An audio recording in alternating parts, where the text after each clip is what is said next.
तर कधीच कुणाला कमी समजू नये. कोण कधी कामाला येईल हे सांगू शकत नाही, असं प्रवचन आणि तत्वज्ञान आपण अनेक वेळा ऐकलं असेल.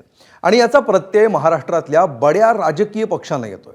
कारण सर्वात मोठा पक्ष ठरूनही बहुमतापासून दूर असल्यामुळे अनेकांना कमी जागा जिंकलेल्या पक्षांचा आधार घ्यावा लागतोय. त्यामुळे असली छोटी फिगर तरी आम्हीच किंग मेकर अशी भूमिका त्या महापालिकेतल्या लहान पक्षांनी घेतली आहे. कोणकोणत्या महापालिकेमध्ये असं चित्र आहे पाहूया. चंद्रपूर महापालिकेत 27 जागांसह सर्वात मोठा पक्ष आहे काँग्रेस.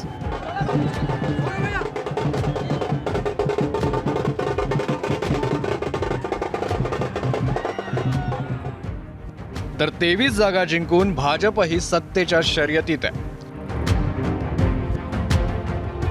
असं असलं तरी सध्या चंद्रपुरात सर्वात जास्त भाव खाते ती फक्त 6 जागा जिंकलेली ठाकरेंची शिवसेना.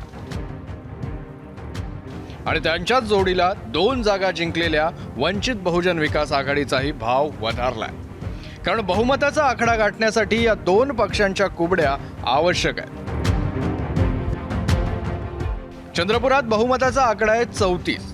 काँग्रेसकडे 30चं संख्याबळ आहे तर भाजपकडे 23चं संख्याबळ.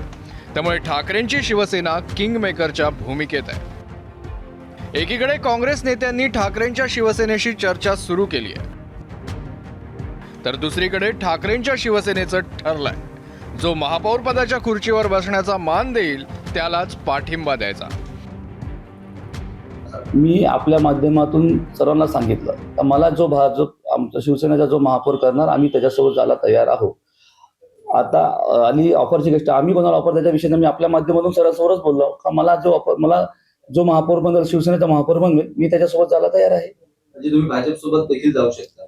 मी तुम्हाला आता सांगितलं मला जो महापौर करेल मी कोणासोबत पण जायला तयार आहे, तो प्रश्नच नाही. दुसरीकडे भाजप नेते सुधीर मुनगंटीवारांना भाजपचाच महापौर होईल याबाबत फुल कॉन्फिडन्स आहे. अनेक अपक्ष नगरसेवक किंवा इतर नगरसेवक हे संपर्कात आहे की तुम्ही जर भारतीय जनता पार्टीचा महापौर बनवत असाल तर आम्ही तुमच्या सोबत यायला तयार आहोत. चर्चा सुरू आहे, संवाद सुरू आहे. यामध्ये उभाटाच्या नेत्यांशी चर्चा झाली आहे. महापौर पद हे कोणत्याही परिस्थितीमध्ये कोणालाही देता येतच नाही, पण शहराच्या प्रगतीसाठी उन्नतीसाठी महापौर भाजपचाच करावं लागेल. सांगलीत भाजपनं जोरदार कामगिरी केली आहे.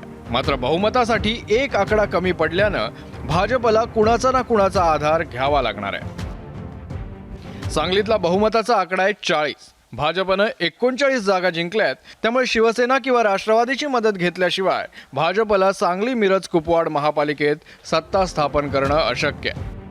आता चंद्रकांत पाटलांनी शिवसेनेशी बोलणी सुरू केली आहे, तर शिवसेनेनं निर्णयाचा चेंडू स्थानिक नेत्यांच्या कोर्टात टोलावलाय. अमरावती महापालिका निवडणुकीत सर्वाधिक जागा जिंकत भाजप मोठा पक्ष ठरलाय. पण त्यांना सत्ता स्थापन करण्यासाठी रवी राणांच्या युवा स्वाभिमान पक्षाची मदत घ्यावी लागणार आहे. तिकडचं समीकरण कसं आहे यावर एक नजर टाकूया. अमरावती महापालिकेत बहुमताचा आकडा आहे 44. 25 जागांसह भाजप पहिल्या तर 15 जागांसह काँग्रेस दुसऱ्या स्थानावर आहे. तिथे युवा स्वाभिमान, MIM आणि राष्ट्रवादी किंग मेकरच्या भूमिकेत आहेत. दुसरीकडे काँग्रेसला देखील अमरावतीत सत्ता स्थापनेची स्वप्न पडू लागली आहे.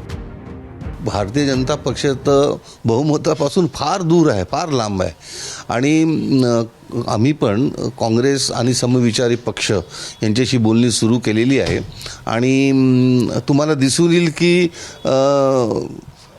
भारतीय जनता पक्षाचा नव्हे तर महाविकास आघाडीचा महापौर येणाऱ्या काळात तुम्हाला अमरावतीवर दिसेल. त्या दृष्टीने आमच्या बोलणी सुरू आहे. आमचा एकच आहे की आम्ही कोणत्याही परिस्थितीमध्ये धर्मांध शक्तीचे हात मिळवणार नाही. त्याच्यामुळे भारतीय जनता पक्षाला सोडून बाकी इतर पक्षाशी आम्ही बोलणे सुरू केलेले आहेत. मालेगाव महानगरपालिकेमध्ये सत्ता स्थापनेचा पेच कायम आहे. मालेगावमध्ये 40 जागा जिंकत इस्लाम पार्टीनं सगळ्यांचंच लक्ष वेधून घेतलंय. इस्लाम पार्टीनं सत्ता स्थापनेसाठी शिवसेना आणि MIMला प्रस्ताव दिलाय.